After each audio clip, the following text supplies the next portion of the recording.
she with a 16-year-old daughter of mine. I can't control her anymore. She's screaming. She's running through the neighborhood. Give me the phone.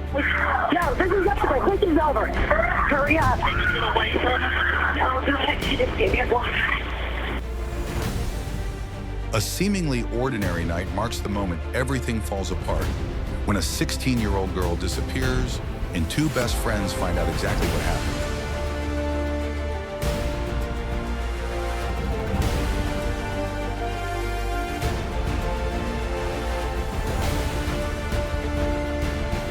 Why would two 16-year-old girls plan to eliminate their best friend?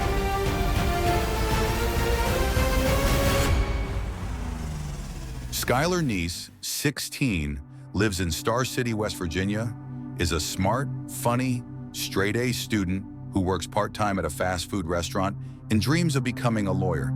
She has two close friends, Sheila Eddy, her friend from elementary school, and Rachel Shoul, her new transfer student. The trio was inseparable. But things started to get tense. Skylar started to feel left out as Rachel and Sheila grew closer. Sad tweets started to appear on her account. But no one saw what was coming. On July the 6th, 2012, Skylar climbed out of her bedroom window at 12:30 a.m. Neighborhood surveillance cameras captured her getting into Sheila and Rachel's car. They drove to a remote, deserted area on the Pennsylvania border. Skylar thought it was just another day out. But there, her two best friends had secretly carried out a dark plan.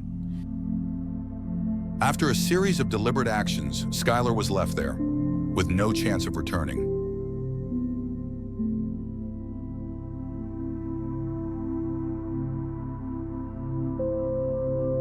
The other two returned as if nothing had happened, and told the family that they had taken Skylar home after about an hour. Sheila said they picked up Skylar and dropped her off an hour later.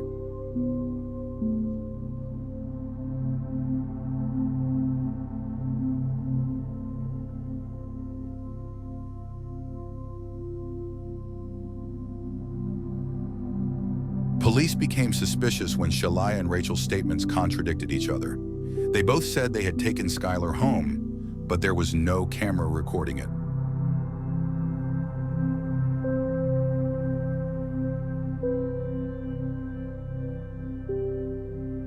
During further questioning, Rachel began to succumb to the psychological pressure. She broke down. Rachel said through tears, "We planned it, and we did it."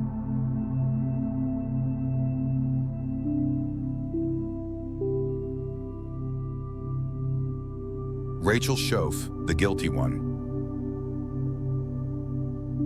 Rachel suffered a nervous breakdown before finally confessing to the murder. Experts say Rachel is easily influenced by others. She is often under pressure from family and friends, especially from Sheila.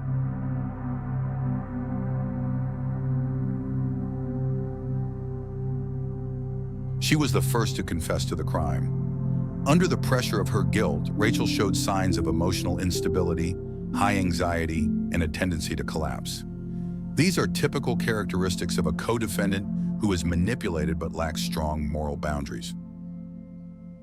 She bit her nails repeatedly, hunched her shoulders, and avoided eye contact.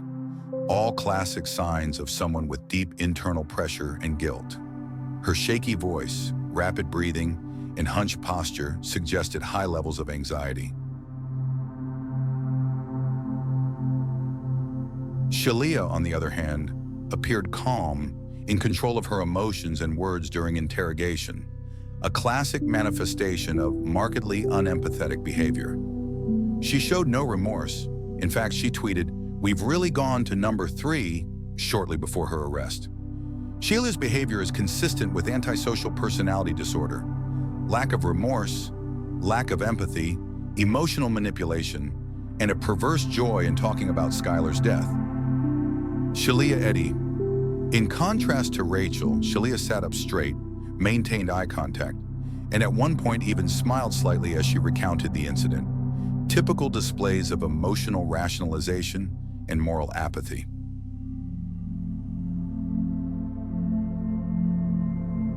When emotion is divorced from action, we often see an unnatural coldness, and that is what makes this case so haunting. No clear motive, just, "We don't like her anymore." The statement sent a chill down my spine at the emotionless nature of crime.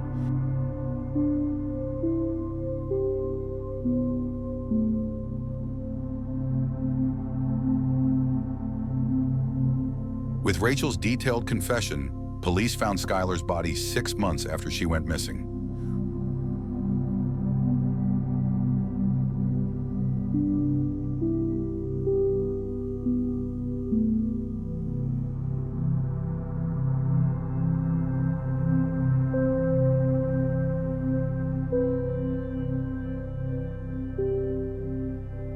Rachel Shoul was sentenced to 30 years in prison, with the possibility of parole after 10 years.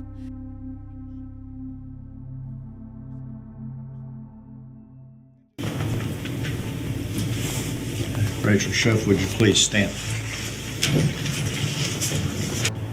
Rachel Shoul, for your conviction of the offense of murder in the second degree, the felony charged in the prosecutor's information in this case, it is the sentence of the court that you be imprisoned in the West Virginia State Penitentiary for a period of 30 years.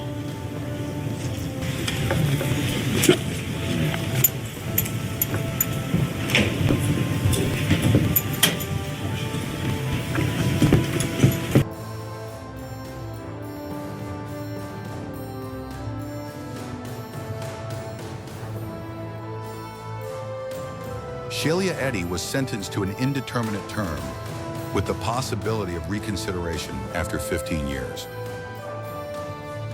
Ms. Eddy, are you entering a plea of guilty to the offense of murder in the first degree, the felony charged in count 3 of this indictment, because you are in fact guilty of this offense? Yes, sir. Today, we ask you to sentence Sheila Eddy to life in prison. Sheila Eddy, for your conviction of the offense of murder in the first degree, upon your plea of guilty, it is the sentence of the court that you be imprisoned in the West Virginia State Penitentiary for the rest of your natural life.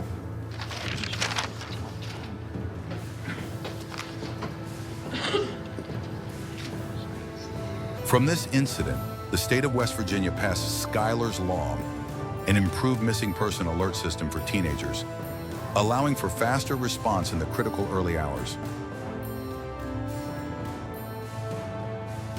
A beautiful friendship can turn dark because of immature emotions, a lack of real connection, and invisible pressures that adults don't see. Rachel, is she being led or is she consenting? Sheila, is she a close friend or is she in control from the start? What do you think is the real motive behind it? Do you think it's the result of peer pressure or something deeper? What do you think of this story? Leave a comment below. And don't forget to subscribe to the channel for more videos.